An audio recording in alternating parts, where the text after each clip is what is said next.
যে প্রধানমন্ত্রী Keir Starmer সরাসরি ডক্টর মোহাম্মদ ইউনূসকে প্রত্যাখ্যান করেছেন, তিনি আমাদের প্রধান উপদেষ্টার সঙ্গে দেখা করতে চান না, এমন একটি কথা আন্তর্জাতিক গণমাধ্যম ফিনান্সিয়াল টাইমসকে জানিয়েছেন খোদ আমাদের প্রধান উপদেষ্টা ডক্টর মোহাম্মদ ইউনূস নিজেই। কেন তিনি আন্তর্জাতিক একটি গণমাধ্যমে এভাবে কথা বলতে গেলেন নিজের সম্পর্কে? এতে কি তিনি নিজেকে ছোট করলেন না, নাকি সজ্ঞানেই ইচ্ছাকৃতভাবেই কোনো বিশেষ কৌশলে তিনি এই কথাগুলো সেখানে বললেন? সে বিষয়ে আলোচনা যাব। তার আগে আপনাদের একটু জানিয়ে রাখি, ফিনান্সিয়াল টাইমস যুক্তরাষ্ট্র ভিত্তিক গণমাধ্যম। এই ফিনান্সিয়াল টাইমস যুক্তরাজ্যের বর্তমান প্রধানমন্ত্রী কিয়ার স্টারমার বিরোধী গণমাধ্যম হিসেবে পরিচিত। এই ফিনান্সিয়াল টাইমসই বাংলাদেশের সাবেক প্রধানমন্ত্রী শেখ হাসিনার বোন শেখ রেহানার মেয়ে টিউলিপ সিদ্দিকীর দুর্নীতি নিয়ে বেশি মাত্রায় রিপোর্ট প্রকাশ করেছে। ফিনান্সিয়াল টাইমস আবার ডক্টর মোহাম্মদ ইউনূসের প্রতি অনেকটা সদয়, এই বিষয়টিও আমরা জানি।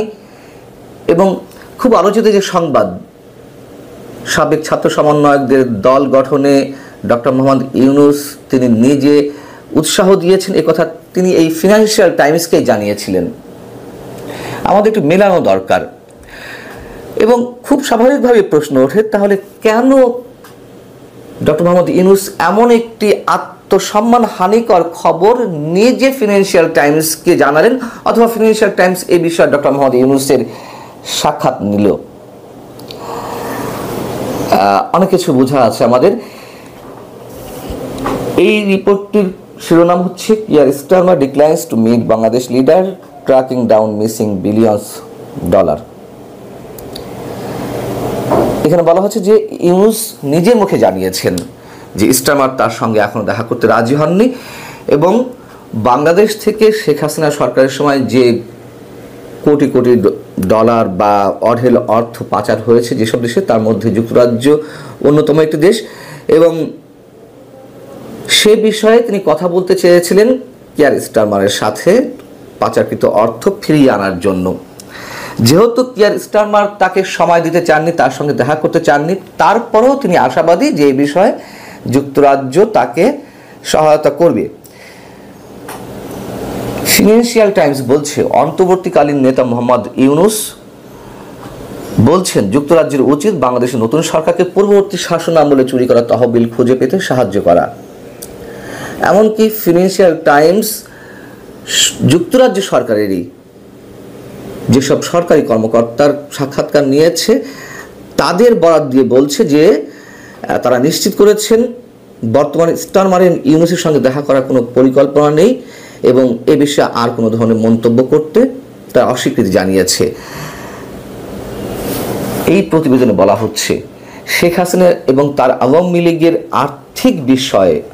আর্থিক কেলেঙ্কারির তদন্তের বিষয়ে বাংলাদেশের মধ্যে যেই ধরনের কথাবার্তা উঠেছে বা যেসব নিউজ বের হচ্ছে, এতে করে স্টারমারের যুক্তরাজ্যের লেবার পার্টির উপরে বিরূপ প্রভাব ফেলছে। আমি প্রথমেই যে কটি কারণ বলছিলাম একটু মিলিয়ে দেখা দরকার। তার মধ্যে একটি হচ্ছে ফিনান্সিয়াল টাইমস কিয়ার স্টারমারের বিরোধী গণমাধ্যম হিসেবে পরিচিত, এবং তার একটি প্রমাণ তো এখানে পাওয়া গেল।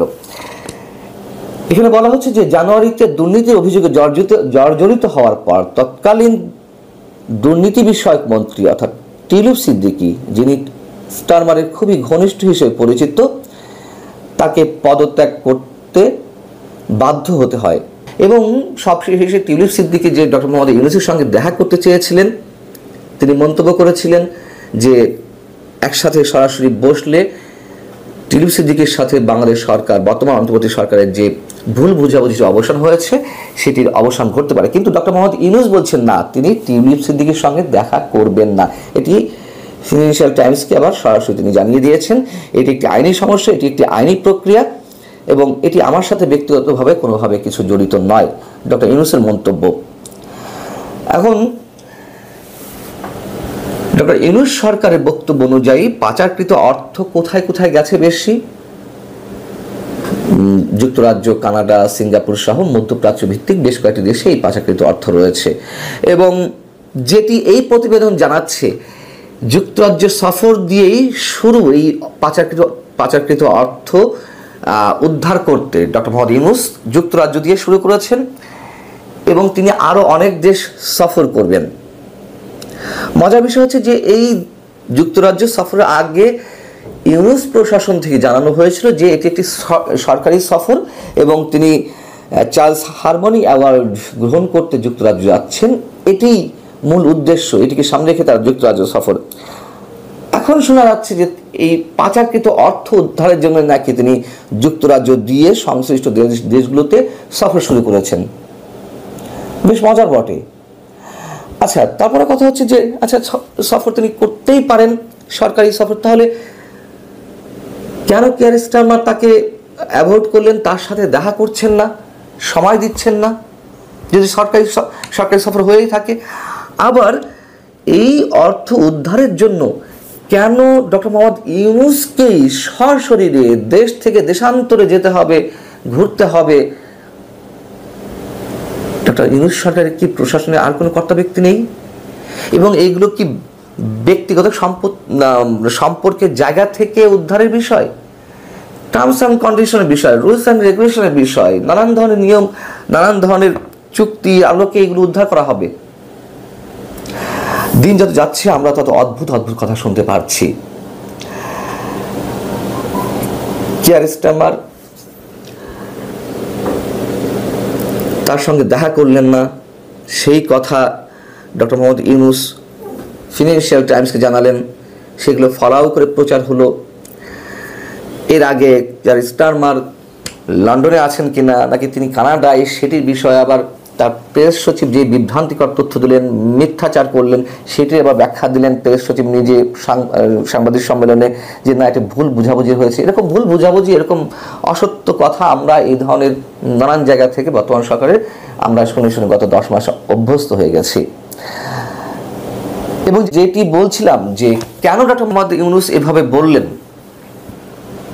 যে যুক্তরাজ্যের প্রধানমন্ত্রী তার সঙ্গে দেখা করতে চান না, হতে পারে কোনো কারণ যে অর্থ উদ্ধারের বিষয়টি এত সহজ নয়।